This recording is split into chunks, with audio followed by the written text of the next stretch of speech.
What happened that night was unthinkable. A moment that ripped through the ordinary and left devastation in its wake. It was February 26th, 2025, and the 10 p.m. news on Channel 7 hummed along as usual. Until it didn't. Laura Hensley, the seasoned anchor with a voice like steel, sat behind her desk, delivering updates on a Midwest snowstorm, when a trembling hand slid a piece of paper toward her. The words on it shattered everything. Michelle Trachtenberg was dead at 39. No warning, no explanation, just gone. And with that news came her final message, a haunting, beautiful plea about God, love, happiness, and helping others because that's what God cherishes most. Laura couldn't hold it together. She burst into tears on live television, her sobs echoing across millions of homes, and in that breakdown, she unearthed a memory of Michelle, a story drenched in God's love that would linger long after the cameras stopped rolling. Laura Hensley had anchored the late news for over a decade, her face a fixture of calm in a world that rarely offered it.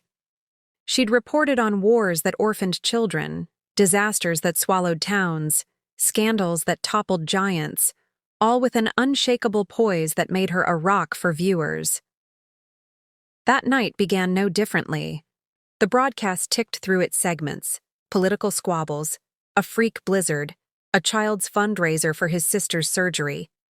Laura's voice flowed smoothly, her expression steady, until her producer, a wiry man named Tom, appeared behind the cameras. His pacing wasn't unusual. He was a bundle of nerves by nature. But then he froze, staring at his phone, his face draining of color. He scribbled something on a scrap of paper and rushed to Laura's desk, the red light still glowing, the feed still live. She took the note, her eyes skimming the words, and in an instant, her world crumbled. Michelle Trachtenberg, the actress whose warmth had touched so many, had died that evening, unexpectedly, leaving behind a void and a message. Laura's hands shook as she read it silently, and then the tears came. Hot, unstoppable, streaking her perfectly made-up face.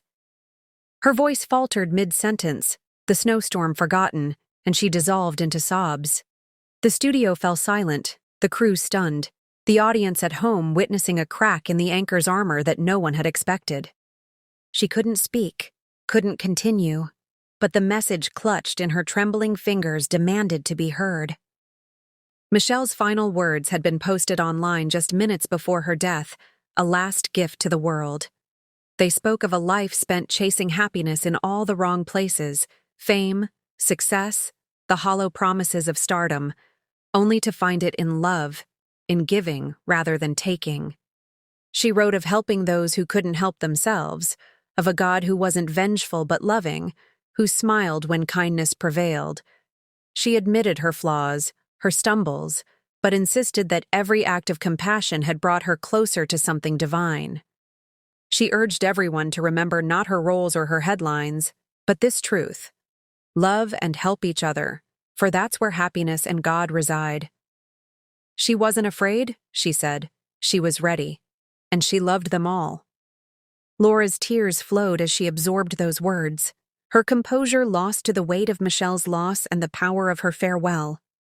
The cameras stayed on her, capturing every shudder, every broken breath, until the feed finally cut to a commercial.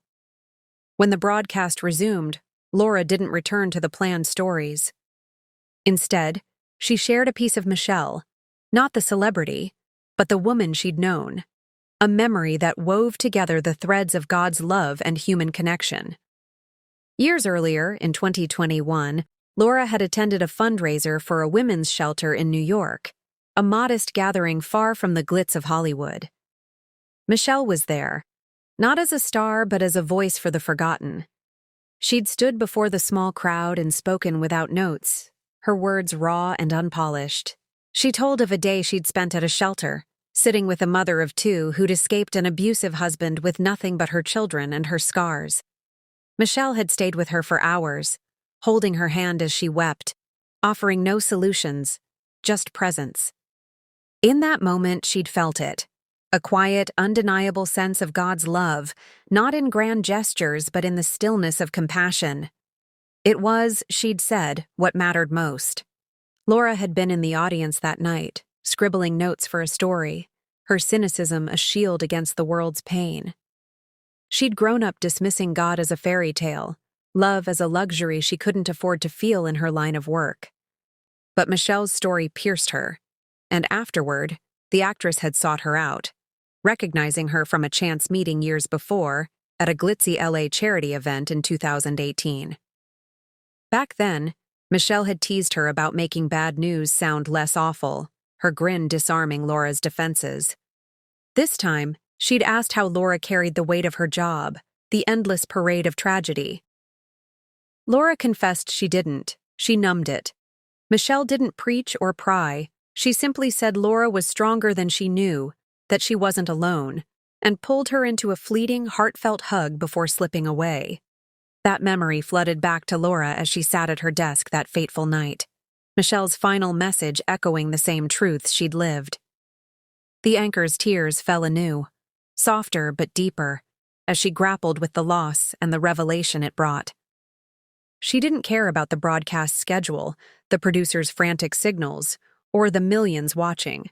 She let Michelle's words and her own recollections spill out, a tribute to a woman who'd touched her life, and now, in death, touched countless others. The broadcast ended with Laura still shaken, her face streaked with mascara, her voice a whisper of grief and gratitude. The crew stood silent, some weeping, others staring in awe. Tom handed her a tissue, his own eyes red, and the studio emptied out, leaving Laura to sit with the echoes of Michelle's legacy. The clip of her breakdown spread like wildfire the next day, dubbed raw and unprecedented, praised by some, critiqued by others. But beyond the headlines, something shifted, not just for Laura, but for those who heard Michelle's message and felt its weight. Michelle Trachtenberg had been more than an actress. She'd been a quiet force, volunteering in shadows, lifting others when no one watched. Her death at 39 was a tragedy, but her final words were a clarion call, to love, to help, to find happiness in the giving. Laura carried that call forward, stepping beyond her anchor's desk in the weeks that followed. She began volunteering at a shelter, sitting with the broken, listening as Michelle once had. She felt it too, that quiet warmth, that whisper of something greater, though she couldn't name it yet. The world mourned Michelle, but her message endured, etched into the hearts of those who'd heard it through Laura's tears. It wasn't about fame or roles, it was about love, about helping others because God loved it so. She'd lived it, died with it, and left it behind as her truest legacy. Laura's breakdown that night wasn't just grief. It was a breaking open, a moment where Michelle's light shone through the cracks. And for those who listened, it was a chance to see that light too, to feel God's smile in the kindness they could offer, just as Michelle always had.